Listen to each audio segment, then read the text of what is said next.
देखिए बच्चों लोग स्टार्ट करते हैं क्लास। बेसिकली लास्ट क्लास में हम लोगों ने मैग्नेटिक मटेरियल की प्रॉपर्टीज के बारे में डिस्कस किया था और हमने बोला था मैग्नेटिक मटेरियल तीन तरीके का होता है और जो तरीके हैं वो हमने जो क्लासिफिकेशन है वो हमने उसके बारे में बताया था बच्चा लोग कि मैग्नेटिक मटेरियल डायमैग्नेटिक, पैरामैग्नेटिक और फेरोमैग्नेटिक, ये तीन क्लासिफिकेशन है या तीन कैटेगरी में उनसे बांटते हैं। और इसके बारे में डिस्कशन थोड़ा बहुत हमने किया था कि आखिर मटेरियल के लिए susceptibility, intensity of magnetization, magnetizing field, relative permeability, ये सब चीजें क्या है, इन सब को हमने डिस्कस किया था लास्ट क्लास में। अच्छा, डायमैग्नेटिक मटेरियल बिल्कुल पता है अलग होता है। वैसे एक और बात ध्यान सुनिएगा, दुनिया के जितने मटेरियल्स हैं ना, जितने भी मटेरियल्स हैं वो सब एक तरह से मैग्नेटिक मटेरियल्स होते हैं। किसी के पास मैग्नेटिक प्रॉपर्टी ज्यादा होती है, किसी के पास मैग्नेटिक प्रॉपर्टी कम होती है, और किसी के पास ऐसी प्रॉपर्टी होती है कि वो फील्ड का अपोज करता है। अपोजिशन वाली प्रॉपर्टी वाले सब्सटेंसेस को डायमैग्नेटिक बोलते हैं, और जो उसी के सपोर्ट में होते हैं, जैसे फील्ड में डाला और सपोर्ट कर रहा है तो समझ लीजिए कि वो या तो पैरा होगा या तो फेरो होगा। थोड़ा थोड़ा सपोर्ट करेगा तो पैरा, बहुत तगड़ा सपोर्ट करता है तो उसे फेरोमैग्नेटिज्म कहते हैं। डाया, अच्छा डाया आने के पीछे था ना, हमने बोला था कि अगर हम लोग तीनों एटम में अगर एक एटम को देखें, तीनों सब्सटेंसेस में अगर एटम लेके देखें तो डायमैग्नेटिज्म के एटम का नेट डाइपोल मोमेंट 0 होता है एटम का डाया में, लेकिन पैरा में और फेरो में नहीं होता है। 0 होने के पीछे लॉजिक होता है जानना, डाया में हमेशा जो इलेक्ट्रॉन्स होते हैं वो पेयर में होते हैं। पेयर में होने की वजह से एक इलेक्ट्रॉन दूसरे इलेक्ट्रॉन के मैग्नेटिज्म को कैंसिल कर देता है, इस वजह से 0 हो जाता है, इस वजह से 0 हो जाता है डाया में। ये एक ऐसे एक रीजन है कि डाया में एटम का मैग्नेटिज्म 0 होने का क्या रीजन है। ये बेसिक बातें ऑलरेडी हम लोग डिस्कस कर चुके हैं, उसकी प्रॉपर्टीज के बारे में डिस्कस कर लिया, कैसे बिहेव करता है मैग्नेट सब्सटेंसेस मैग्नेटिक फील्ड में कैसे बिहेव करते हैं, ये सब डिस्कस हो चुका है बच्चा लोग। और आज हमें डिस्कस करना था बेसिकली हिस्टैरिसीस लूप के बारे में। सो हिस्टैरिसीस लूप के बारे में अगर हम लोग डिस्कस करें बच्चा लोग, तो देखिए क्या है बेसिकली हिस्टैरिसीस लूप। तो ध्यान रहे इसे समझने के लिए सबसे पहले हमने क्या किया कि अगर हम किसी भी सब्सटेंस को, जैसे हमने कहा ये जो सब्सटेंस है वो मान लीजिए फेरोमैग्नेटिक सब्सटेंस है, ये एक फेरोमैग्नेटिक सब्सटेंस है, और फेरोमैग्नेटिक सब्सटेंस को जब हम किसी बाहर वाले फील्ड में, इसको बोलते हैं मैग्नेटाइजिंग फील्ड। ध्यान है, बेसिकली फील्ड को तो हम लोग B0 से दिखाते हैं, B0 vector upon mu naught, शायद आपको याद होगा, ये मैग्नेटाइजिंग फील्ड। अगर हम मैग्नेटाइजिंग फील्ड में रखते हैं सो यहां जो ध्यान रहे, यहां जो मॉलिक्यूलर मोमेंट्स, डाइपोल मोमेंट्स होते हैं वो अलाइन होते हैं एक डायरेक्शन में। अलाइन होने से इस यहां पर एक मैग्नेटिक फील्ड डेवलप होता है और इंड्यूस होता है कह सकते हैं, जिसे हम इंटेंसिटी ऑफ मैग्नेटाइजेशन बोलते हैं। और the magnetic field divided by mu nought is equal to intensity of magnetization, ये बात भी डिस्कस हुआ है। इसके अंदर नेट फील्ड जो होगा वो भी बताया था हमने, नेट फील्ड जो आएगा वो आता है B0 प्लस दिस BI, ये नेट फील्ड आएगा इसके अंदर। बेसिकली हिस्टैरिसीस लूप क्या है, बेसिक ध्यान रहे यहाँ पर I और H के बीच में ग्राफ बनाया गया, और ग्राफ बना के ये जो H है ना, H मैग्नेटाइजिंग फील्ड, इस फील्ड को वैरी किया गया, बढ़ाया गया, घटाया गया, घटाया गया, बढ़ाया गया, फिर देखा कि उसके अकॉर्डिंग जो I है, I इंटेंसिटी ऑफ मैग्नेटाइजेशन, जो मैग्नेटाइजेशन उस बॉडी में डेवलप हुआ है वो कैसे वैरी करेगा, यही ग्राफ बनाया गया। उसी ग्राफ में एक लूप बन जाता है और इसी वजह से इसका नाम हिस्टैरिसीस लूप रखा गया, मतलब उसका नाम हिस्टैरिसीस लूप रखा गया। हिस्टैरिसीस मैग्नेटिज्म बेसिकली हम लोग जो पढ़ने जा रहे हैं उसका नाम है हिस्टैरिसीस मैग्नेटिज्म। तो देखिए इस हिस्टैरिसीस मैग्नेटिज्म में बेसिकली होता क्या है, हम अगर इसके बारे में डिस्कशन करें तो सबसे पहले हमने कहा ना कि ग्राफ बनाना हमें यहाँ पर I और H के बीच में, ये मैग्नेटाइजिंग फील्ड है, ये इंटेंसिटी ऑफ मैग्नेटाइजेशन है। जैसे जैसे अगर आप H बढ़ाते जाएंगे, ध्यान रहे यहाँ पर जो मैग्नेटिज्म होगा वो कुछ इस तरह से बढ़ता है। देखिए पहले बढ़ता है तेजी से, फिर ऐसा लगता है कि लगभग क्या हो गया, कांस्टेंट, फिर लगभग कांस्टेंट हो जाता है, क्योंकि सारे मॉलिक्यूल जब अलाइन हो जाएंगे उस समय जितना भी मैग्नेटिज्म आना होगा आ चुका होगा। यहां तक आते आते हमने कहा लगभग जो इंटेंसिटी ऑफ मैग्नेटाइजेशन है वो अपने मैक्सिमम तक पहुंच चुका है, ये I अपने मैक्सिमम तक। इसके बाद अब H बढ़ाते जाएंगे लेकिन मैग्नेटाइज I नहीं बढ़ेगा, तो हमने यहीं तक ग्राफ दिखाना है। This point is let O and this point is A। ये मैग्नेटाइजेशन कर्व है, OA जो है वो एक तरह का मैग्नेटाइजेशन कर्व है। अच्छा अब सुनिए, फील्ड आपने यहां देखिए फील्ड आपने लगाना शुरू किया और इसे बढ़ाते जाइए, तो अलाइनमेंट स्टार्ट हो गया और सारे अलाइन हो गए, तब तक इंटेंसिटी मैग्नेटाइजेशन बढ़ता गया। सारे अलाइन होंगे उसके बाद नहीं बढ़ेगा। अब सुनिए, इसी फील्ड को धीरे धीरे धीरे धीरे आप कम करिए। एक बार हमने बढ़ा दिया, फिर कम करने लगे, धीरे धीरे हटाने लगे। पहले फील्ड जो मैग्नेटाइजिंग फील्ड है वो बढ़ाया, फिर धीरे धीरे उसे हटाया। जब हटाने लगेंगे, हटाते हटाते आप 0 पे आ जाइए, फिर आप देखेंगे जो इंटेंसिटी मैग्नेटाइजेशन है वो बढ़ चुका है, लेकिन वो धीरे धीरे घटने लगेगा। और घटते घटते ध्यान रहे, बस 0 नहीं हो पाएगा, घटेगा जरूर लेकिन 0 नहीं हो पाएगा। आपने फील्ड हटाना स्टार्ट किया, ये घटने लगा और यहां पहुंच गए, 0 नहीं हुआ। Let this point is B, वो बी पॉइंट है, बी पॉइंट ही है।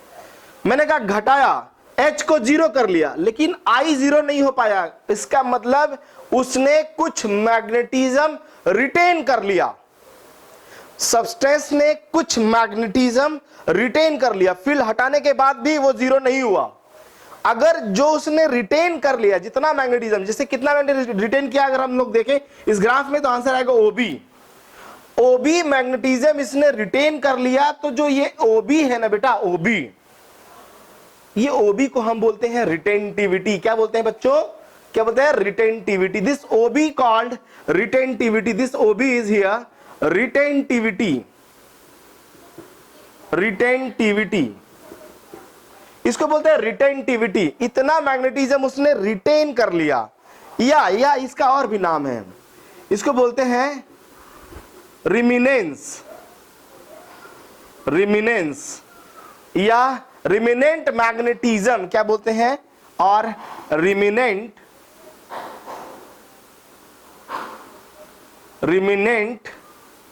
मैग्नेटिज्म भी बोलते हैं बच्चों इसे।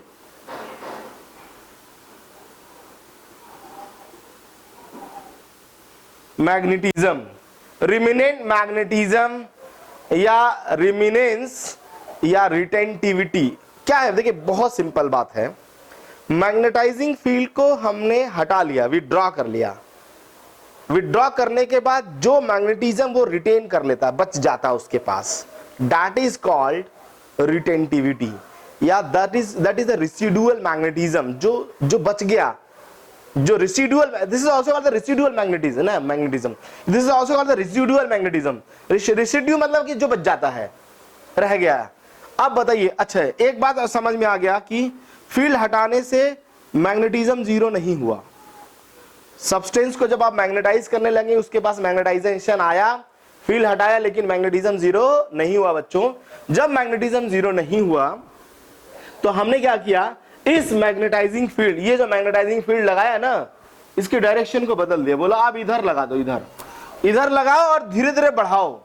जब आप इधर लगाएंगे, इधर फील्ड लगाएंगे, अभी जो अलाइन थे कुछ लोग, सब लोग तो नहीं, कुछ लोग, वो बेचारे अब तो परेशान हो जाएंगे, बोले फील्ड तो इधर काम कर रहा है, फिर वो क्या करे, फिर डिस्टर्ब होने लगेंगे। मतलब इसका मतलब I की वैल्यू घटने लगेगी, और I की वैल्यू घटते घटते, ध्यान रहे बच्चों, एक समय ऐसा आएगा जब हो चुका होगा 0।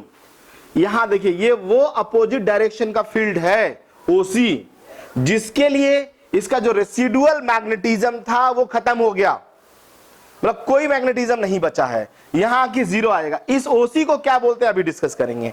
इसके बाद अगर और भी फील्ड बढ़ाएंगे तो अपोजिट डायरेक्शन में मैग्नेटिज्म आ जाएगा, और कुछ ही देर में ये भी क्या हो जाएगा, कांस्टेंट। तो अपोजिट डायरेक्शन में मैग्नेटिज्म आ जाएगा बच्चों, अपोजिट डायरेक्शन में, अपोजिट डायरेक्शन मैग्नेटिज्म आ गया। H बढ़ाते से अगर हम बढ़ाते गए तो अपोजिट डायरेक्शन में, और कुछ देर में कांस्टेंट भी हो जाएगा, एक जैसा इधर था वैसे इधर।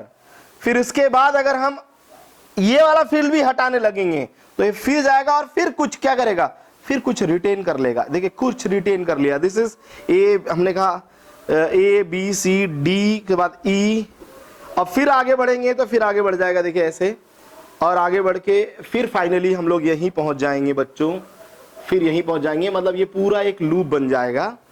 फिर देखिए ऐसे पहुंच गए, लेकिन फिर E के बाद F, फिर अगेन A, ये पूरा एक लूप बना हमने। इसी को अगर लूप बनता है, इसी लूप को हम हिस्टैरिसीस लूप का नाम देते हैं। मैं एक बार फिर से एक्सप्लेन करता हूं, इसके लिए परेशान होने की बिल्कुल जरूरत नहीं है। सुनिए, जब आपने ये मैग्नेटाइजिंग फील्ड लगाया, उसके बाद आप फील्ड को धीरे धीरे बढ़ाते गए, फील्ड धीरे धीरे बढ़ता गया तो मैग्नेटिज्म धीरे धीरे क्या होगा, धीरे धीरे राइज करता गया, और जब पूरा सारे के सारे मॉलिक्यूल अलाइन हो जाएंगे तो टॉप पे पहुंच चुके हैं।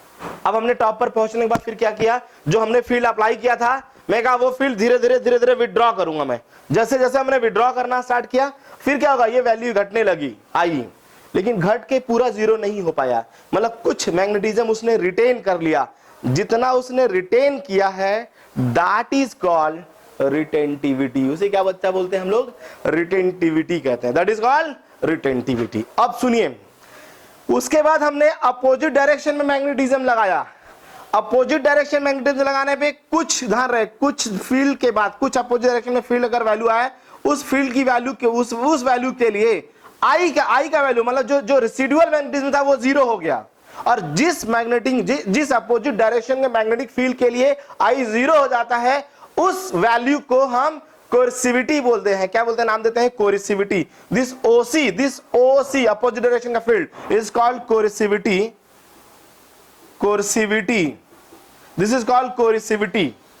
तो रिटेंटिविटी एंड कोरिसिविटी ये दो इंपॉर्टेंट टर्म है जो बहुत पूछे जाते हैं, चाहे बोर्ड एग्जाम हो चाहे कोई कॉम्पिटिटिव एग्जाम हो, इसके बारे में पूछा जाता है और हमें ये एग्जैक्ट परफेक्ट तरीके से पता है। फिर बच्चा बोला सर इसके आगे क्या, इसके आगे कुछ नहीं, इसके आगे फिर रिपीट। अगर आप बात बोलेंगे तो बोलेंगे sir O is also retentivity, answer आएगा yes. O F is also coercivity, answer आएगा yes. O S is also coercivity. जो काम इधर हो रहा था वही काम इधर हो रहा था, और ये जो पूरा लूप बना है that loop is called hysteresis magnetization loop. इसे क्या बोलते हैं, हिस्टेरेसिस मैग्नेटाइजेशन लूप, दैट या और हिस्टेरेसिस लूप भी बोल सकते हैं। तो लूप क्या है, यहाँ पर जो लूप का नाम है बच्चा लोग, लूप है A B C D E F A loop. This is called hysteresis loop. इसे हम लोग हिस्टेरेसिस लूप कहते हैं बच्चों। This is called hysteresis loop. am I clear? सब बच्चा को यहां तक समझ में आ रहा है? इसे this is called hysteresis loop, इसे हिस्टेरेसिस लूप कहते हैं। चलिए सब बच्चा को समझ में आ रहा है? अच्छा एक काम करें, अगर आई थिंक सो आप सबको यहां तक समझ में आ गया है तो देखिए एक बात और ध्यान दीजिएगा सब लोग, इसमें हम लोग एक बात करेंगे अभी। यहां पर एक तो होता है यहां पर एनर्जी लॉस, है ना, मैग्नेटिक एनर्जी लॉस। यहां लिखा हमने magnetic energy loss per unit volume, per unit volume, है ना, is equal to area of loop.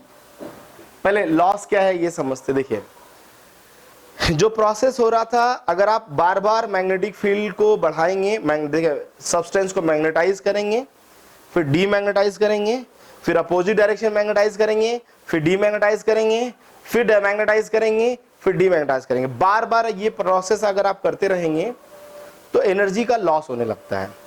पूरे एक साइकिल में जो एनर्जी का लॉस पर यूनिट वॉल्यूम होता है, एनर्जी का लॉस पर यूनिट वॉल्यूम पूरे एक साइकिल में जो होता है, एक साइकिल में, वो उस लूप का जो लूप बना है उसका एरिया के बराबर। एरिया कम होगा लॉस कम होगा, एरिया ज्यादा होगा लॉस क्या होगा, ज्यादा होगा। हाँ, अलग अलग सब्सटेंसेस में एरिया कम और ज्यादा हो सकता है बच्चा लोग, मैं अभी बताऊंगा किस सब्सटेंस में ज्यादा किस सब्सटेंस में कम होगा, वो हम डिस्कस करेंगे। लेकिन ध्यान रहे एक जो टर्म है वो टर्म हमने अभी डिस्कस किया कि magnetic energy loss per unit volume is equal to होता है area of the hysteresis loop. जो लूप बनाया था अभी उस लूप का एरिया लॉस के बराबर होता है, जैसा अभी हम आपसे डिस्कस कर रहे हैं। आई थिंक सो यहां तक कोई डाउट नहीं बच्चा लोग आप सबको ना। तो जो अभी जो टर्म हम लोग बात कर रहे थे ना बच्चा, उसका डेफिनेशंस के बारे में बात कर लेते हैं। देखिए उसके डेफिनेशंस के बारे में बात करते हैं। तो यहां पर हमने 3 पॉइंट्स डिस्कस करना है। सबसे पहले हम लोग डिस्कस करने वाले हैं हम लोग यहां पर रिटेंटिविटी। तो रिटेंटिविटी लिखिए यहां पर, रिटेंटिविटी लिखना बच्चा लोग। रिटेंटिविटी लिखे, क्या है रिटेंटिविटी, नोट कर लीजिए। रिटेंटिविटी क्या है बच्चों, retentivity of a substance, note करिए, retentivity of a substance is a measure of, retentivity of a substance is a measure of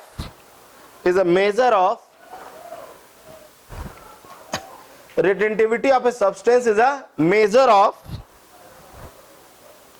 the magnetization remaining, measure of magnetization remaining in the substance, magnetization remaining in the substance when the magnetizing field is removed, when the magnetizing field is removed, magnetizing field is removed. And the second point है coercivity. Next है coercivity.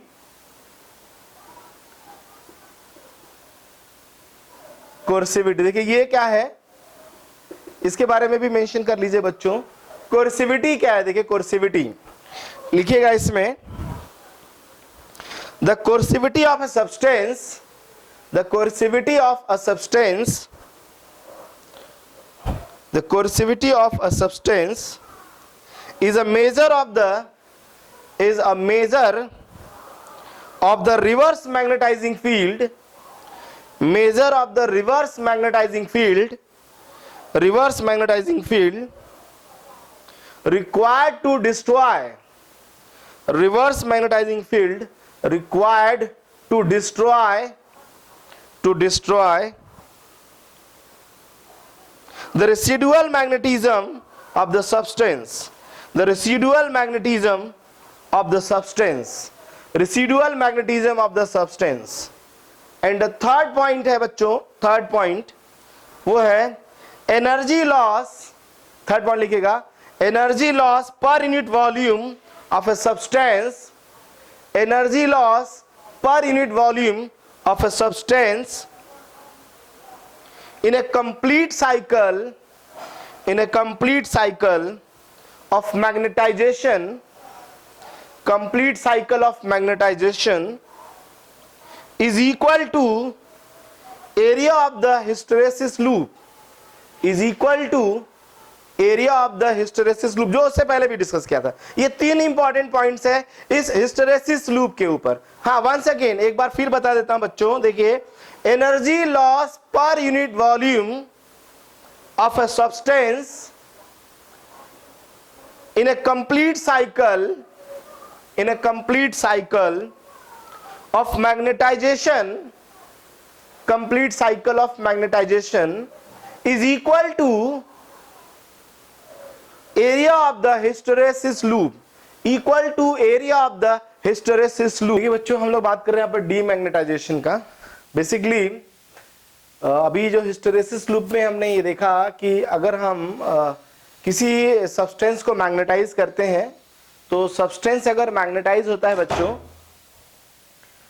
तो हम magnetic field हटाने के बाद भी कुछ field वो रिटेन कर लेता है. जैसा कि हमने ये बात देखा था अभी. देखिए मैं आपको बताऊं कि हम जब सब्सटेंस को मैग्नेटाइज करने जाते हैं तो मैग्नेटाइज करने के लिए हमने कहा, जैसे हमने H अप्लाई किया, ये ध्यान रहे पहले मैग्नेटाइजेशन स्टार्ट होने लगा और मैक्सिमम पे पहुंच गए हम लोग. यहाँ मैक्सिमम पे आ गया. अच्छा, अगर हम इस फील्ड को हटा भी लेते हैं, चलो मैग्नेटाइज करने के बाद पहले हमने सब्सटेंस को मैग्नेटाइज, इस फील्ड को हटा लेते हैं.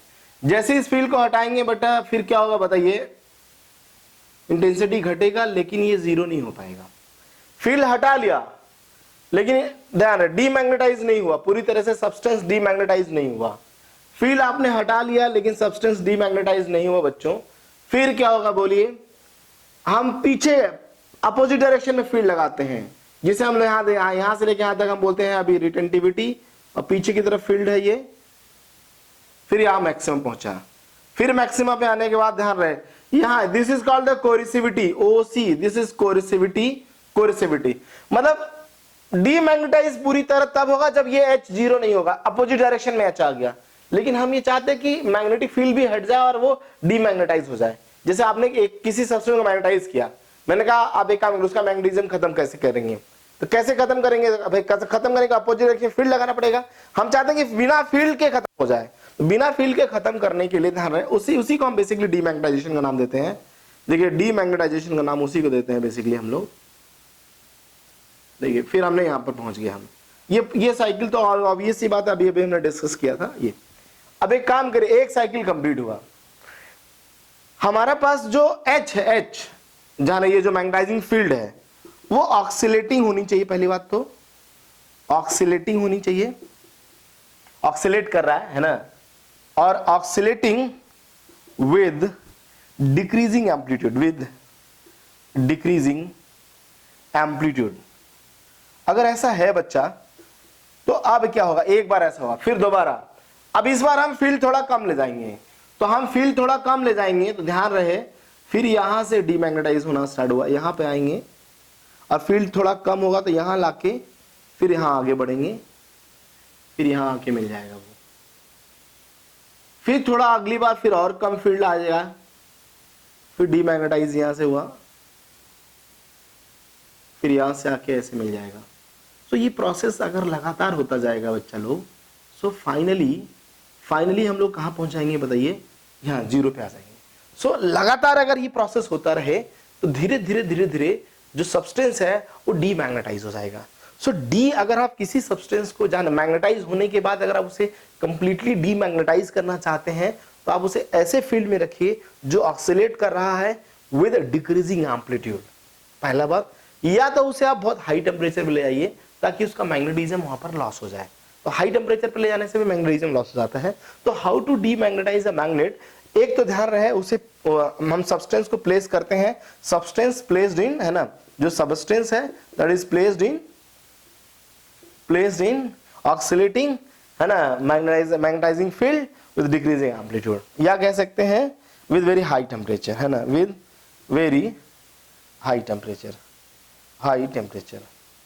बहुत हाई टेम्परेचर पर जाने के बाद भी हम लोग बात कर सकते हैं कि मैग्नेटिज्म लगभग क्या हो जाएगा, खत्म हो जाएगा।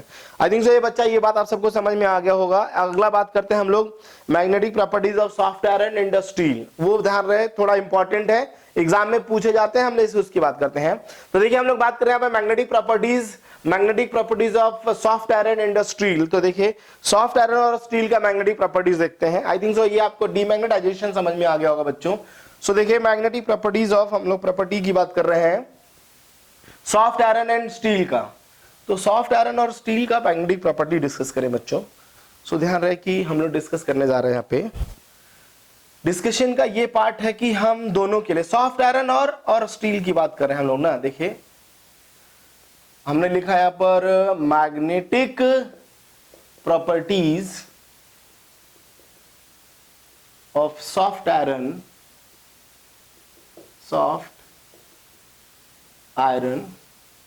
And steel. स्टील मतलब हार्ड आयरन कह सकते हैं, स्टील मतलब क्या बोल सकते हैं बच्चों, हार्ड आयरन बोल सकते हैं। तो देखिए अगर हम लोग बात करते हैं बच्चों सॉफ्ट आयरन का, देखिए तो अगर हम लोग सॉफ्ट आयरन का डिस्कशन करें बच्चा लोग, यहां पर है सॉफ्ट आयरन की बात कर रहा हूं मैं, ये H और ये I। अच्छा सॉफ्ट आयरन ध्यान रहे एक ऐसा मटेरियल होता है जो बड़े आसानी से मैग्नेटाइज हो जाता है। आसानी से अगर मैग्नेटाइज होता है तो फील्ड हटाने से डीमैग्नेटाइज भी बड़ा आसान होता है उसका होना। तो ध्यान रहे बहुत जल्दी मैग्नेटाइज भी हो जाएगा और ध्यान रहे बहुत तेजी से डीमैग्नेटाइज भी होगा। क्लियर है मेरा बात सबको? इसका मतलब जो ग्राफ इसका देखिए, जो इसका हिस्टैरिसीस लूप होगा वो बहुत थिन होता है, जैसा कि हमने पिक्चर में बनाया बच्चों। ये देखिए ऐसा, ये है फॉर सॉफ्ट आयरन, ये सॉफ्ट आयरन के लिए है बच्चा लोग। O है, दिस इज B और दिस इज C। ये है रिटेंटिविटी, ये है कोरेसिविटी, दिस इज रिटेंटिविटी एंड कोरेसिविटी, दोनों पता है इसके लिए कम होता है। देखिए सॉफ्ट आयरन एक ऐसा मटेरियल है जिसकी ससेप्टिबिलिटी ज्यादा होती है, मतलब बड़े आसानी से मैग्नेट बनता है, लेकिन फील्ड हटाने से बहुत आसानी से क्या होगा, डीमैग्नेटाइज हो जाता है। मतलब रिटेंटिविटी कम होता है, कोरेसिविटी भी कम होता है। अगर हम लोग बात करें बच्चा लोग स्टील के लिए या हार्ड आयरन की बात करें हम लोग, देखिए स्टील के लिए अगर आप बात करेंगे तो ध्यान रहे उसे मैग्नेटाइज करने के लिए थोड़ा ज्यादा फील्ड लगाना पड़ेगा, लेकिन एक बार जब मैग्नेटाइज हो जाता है बच्चा, है ना, उसे डीमैग्नेटाइज करेंगे तो आसानी से डीमैग्नेटाइज भी नहीं होगा, मतलब वापस जल्दी जाता ही नहीं है। देखिए यहाँ पर रिटेंटिविटी बहुत तगड़ा है, और अगर रिटेंटिविटी तगड़ा है तो ऑब्वियस सी बात है कोरेसिविटी भी तगड़ा ही होगा। और फिर ये देखिए लाइक दिस, इसका मतलब हम कह सकते हैं इस लूप को देख के भी बता सकते हैं कौन सॉफ्ट आयरन है, कौन कौन स्टील है। This is for the steel, ये स्टील के लिए है बच्चा लोग, ये स्टील के लिए है। तो अगर अब इसमें कंपेयर करेंगे, देखिए इसकी रिटेंटिविटी भी ज्यादा है, कोर्सिविटी भी ज्यादा है। तो अगर हम लोग यहाँ कंपैरिजन करें दोनों को बेटा लोग, सो क्या होगा बोलिए। जो सॉफ्ट आयरन होता है, पहले रिटेंटिविटी की बात करते हैं, है ना। रिटेंटिविटी अगर हम लोग डिस्कस करें बच्चों, तो सॉफ्ट आयरन का रिटेंटिविटी ज्यादा कम होता है किसके कंपैरिजन में, स्टील के कंपैरिजन में। दूसरा बात करते हैं कोर्सिविटी, जैसा यहां पर भी दिख रहा है ना, कोर्सिविटी मतलब जानते हैं अपोजिट डायरेक्शन का फील्ड जो उसके रेसिडुअल मैग्नेटिज्म को डीमैग्नेटाइज कर दे। तो डीमैग्नेटाइज करने के लिए भी हमें ज्यादा फील्ड चाहिए होता है, और इसमें डीमैग्नेटाइज करने के लिए भी बहुत कम फील्ड चाहिए। कोर्सिविटी की बात करें, ये भी क्या होता है बोलिए, सॉफ्ट आयरन का जो होता है, सॉफ्ट आयरन का कम होता है। ये भी बच्चा लोग सॉफ्ट आयरन का कम होता है, और स्टील का क्या होता है, ज्यादा होता है। अब मैं आपको बताऊं कि आखिर ये सॉफ्ट आयरन स्टील का ग्राफ इस तरह के होने से फायदा या नुकसान क्या हो रहा है। देखिए मैं बताऊं, हमें सॉफ्ट आयरन को ऐसी जगह यूज करना है जहां पे मैग्नेटिक फील्ड हम बहुत ज्यादा देर तक नहीं चाहते हैं। जब तक फील्ड है, जब तक हमने एक्सटर्नल फील्ड लगाया तब तक बहुत तगड़ा फील्ड है, जैसे ही हटाया खत्म हो जाए, मतलब इंस्टेंट, मतलब एक तरह से टेम्पोररी मैग्नेट का जरूरत पड़ता है। तो इसका मतलब सॉफ्ट आयरन टेम्पोररी मैग्नेट की तरह काम करता है, और ये जो स्टील हार्ड आयरन है वो एक परमानेंट मैग्नेट। इसका मतलब परमानेंट मैग्नेट कैसे बनाया जाता है, परमानेंट मैग्नेट बनाया जाता है स्टील से, और टेम्पोररी मैग्नेट कैसे बनाया जाता है बच्चा लोग, टेम्पोररी मैग्नेट बनाया जाता है किससे, सॉफ्ट आयरन से। एक चीज और अगर बात करें यहाँ लॉस का, ध्यान रहे 2 पॉइंट हो गया, तीसरा पॉइंट एक और है बच्चा लोग, यहाँ पे लिख दो लॉस। अच्छा, लूप का एरिया लॉस होता है, तो यहां पर जो मैग्नेटिक एनर्जी होगी, है ना, मैग्नेटिक एनर्जी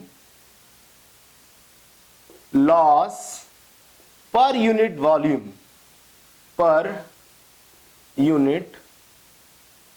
वॉल्यूम किसके लिए ज्यादा होता बोलिए, स्टील के लिए ज्यादा होगा। किसके कंपैरिजन में, सॉफ्ट आयरन के कंपैरिजन में। सॉफ्ट आयरन के कंपैरिजन में स्टील का एनर्जी लॉस क्या होगा, ज्यादा, क्योंकि देखिए ये बहुत ज्यादा थिकनेस में ज्यादा, तो इसका एरिया ज्यादा, इसका एरिया कम है, तो यहां लॉस ज्यादा होगा, यहां लॉस कम होगा। इसका मतलब हमें जहां इलेक्ट्रिकल या इलेक्ट्रॉनिक डिवाइसेस में कहीं अगर हमें यूज करना होता है तो हम सॉफ्ट आयरन यूज करते हैं, क्योंकि एनर्जी लॉस भी यहां पर क्या होता है, कम होता है। तो आई थिंक दोनों में हमें कहानी समझ में आया होगा। मैं फिर बोल रहा हूं, इसको हम एज ए टेम्पोररी मैग्नेट, जैसे इलेक्ट्रोमैग्नेट्स में सॉफ्ट आयरन यूज करते हैं, परमानेंट मैग्नेट के लिए हम लोग हार्ड आयरन यूज करते हैं। वैसे बहुत जगह जहां पर करंट फ्लो करता है तभी मैग्नेटिज्म का जरूरत होता है, जैसे इलेक्ट्रोमैग्नेट्स, ट्रांसफार्मर, ऐसे बहुत सारे ऐसे यूजेस हैं इसके। सो आई थिंक सो ये बात समझ में आ रहा होगा सबको बच्चा लोगों, है ना, एकदम क्लियर है। हम लोग सॉफ्ट आयरन और ये दोनों एकदम समझ पा रहे हैं, किसकी रिटेंटिविटी ज्यादा, कोर्सिविटी ज्यादा, एनर्जी लॉस कहाँ ज्यादा है, किसको कहाँ हम लोग यूज करते हैं। चलो जो बहुत बढ़िया। एक और लास्ट बात बचा है, वो है इलेक्ट्रोमैग्नेट्स, वो भी डिस्कस करते हैं बच्चा लोग। इलेक्ट्रोमैग्नेट्स देखिए क्या होता है ना, इलेक्ट्रोमैग्नेट्स मैं इसे हटा रहा हूं, और अगला हेडिंग है हमारा इलेक्ट्रोमैग्नेट्स। देखिए बच्चों, इलेक्ट्रोमैग्नेट्स क्या है बेटा, देखिए सो इलेक्ट्रोमैग्नेट्स अगर हम लोग डिस्कस करें यहां पर, इलेक्ट्रोमैग्नेट्स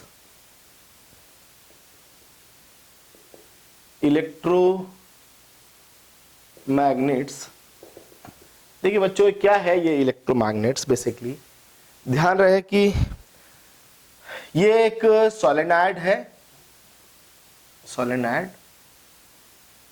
देखिए इसको अगर हम लोग यहां से कनेक्ट कर देते हैं, सो जैसे ही कनेक्ट करेंगे करंट फ्लो हो जाएगा। करंट यहाँ इस तरह से फ्लो हो रहा है, सो करंट अगर ऐसे फ्लो हो रहा है तो मैग्नेटिक लाइंस इस तरह से होगी। देखिए इसमें मैग्नेट, और हमने पता है इसमें एक सॉफ्ट आयरन कोर डाल दिया। आयरन कोर डालने से क्या होगा बच्चे लोग, बोलो ध्यान से सुनिएगा। देखिए हमने इसमें एक सॉफ्ट आयरन कोर डाल दिया, मैग्नेटिक लाइंस ऐसे चल रही हैं, इसका फील्ड इधर होना चाहिए, इसका मतलब यहाँ नॉर्थ पोल आएगा और यहाँ पे साउथ पोल आएगा, और यहाँ पर एक इसमें इसके अंदर एक डाला हमने सॉफ्ट आयरन कोर। इससे फायदा क्या हुआ है, सॉफ्ट आयरन कोर है, आयरन कोर। क्या फायदा इसका, क्या फायदा इसे डालने से, ये नहीं था तब भी इसके अंदर मैग्नेटिक फील्ड है। इसका मतलब यहाँ पे देखिए इस डायरेक्शन में एक मैग्नेटिक फील्ड बाहर की, देखिए बाहर की तरफ जो एक्सटर्नल है, इसके ना होने, आयरन के नहीं होने के बावजूद भी एक फील्ड होगा जिसे हम लोग बोलते हैं मैग्नेटाइजिंग फील्ड बोलेंगे, वो होगा म्यू नॉट एन आई। शायद सबको पता है, लॉन्ग सोलेनॉइड के केस में ये फॉर्मूला लगाते हैं। लेकिन अगर ये मैग्नेट, अगर ये सॉफ्ट आयरन इसके अंदर डाल देते हैं तो क्या होगा बोलिए, इस फील्ड की वजह से ये आयरन मैग्नेटाइज हो जाएगा और इसके अंदर एक फील्ड इंड्यूस होगा, दैट इज बी आई।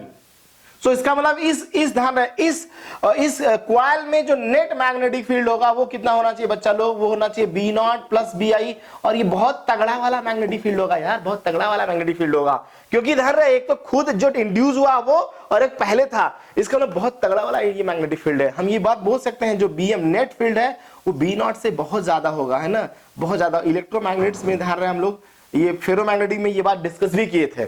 तो इलेक्ट्रोमैग्नेट्स बेसिकली है क्या, इलेक्ट्रोमैग्नेट्स है क्या, आप एक लाइन में इसका डेफिनेशन लिख लीजिए बच्चा लोग, इसका लिख लीजिएगा डेफिनेशन, मैं बोल देता हूं, जब भी आप वीडियो देखेंगे पॉज करके नोट करते जाइएगा।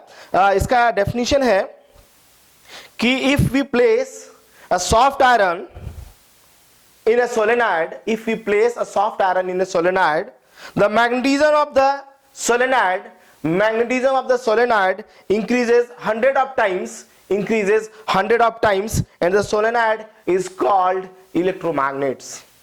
If we place a soft iron inside a solenoid, then magnetism of the solenoid increases 100 of times, then the solenoid is called an electromagnets. It is temporary magnets. ये solenoid एक electromagnets है, and it is also ध्यान रहे ये system ये जो बनाया है, it is called electromagnets.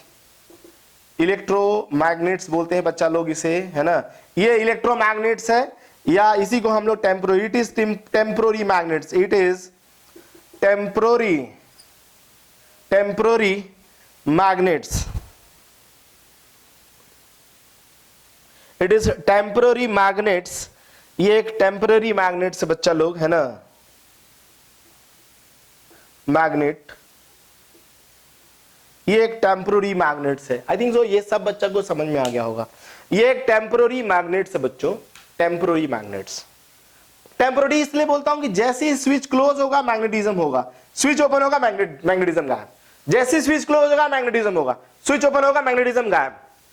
तो इसका मतलब सॉफ्ट आयरन इसके अंदर डालने से 100 टाइम्स मैग्नेटिज्म बढ़ जाता है, इसीलिए इसका मतलब electromagnets are the strong magnets. लेकिन ध्यान टेम्पोररी इसलिए होता है जब तक स्विच ऑन रहेगा तब तक वो अच्छे से काम करेगा। क्लियर है मेरा बात सबको? अगर आप सबको समझ में आया बच्चा लोग, तो एक लास्ट और हेडिंग है, उसका नाम है एप्लीकेशन, है ना, application of electromagnet,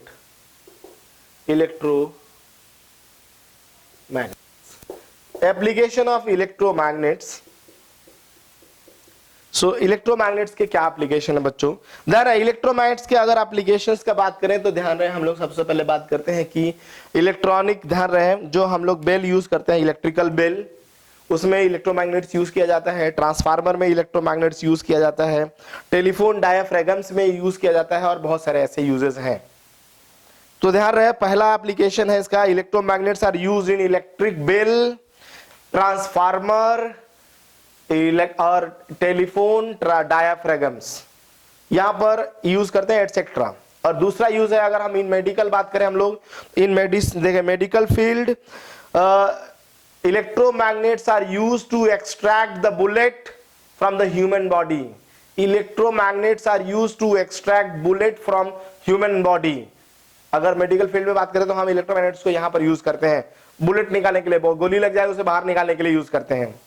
and third application है large electromagnets are used in crane, large electromagnets are used in crane to for lifting and transferring a big machine and its parts, बड़े machine और बड़े parts को lift करना, transfer करने के लिए हम क्रेन में यूज करते हैं इलेक्ट्रोमैग्नेट्स, और वो बड़े इलेक्ट्रोमैग्नेट्स यूज होते हैं वहां पर।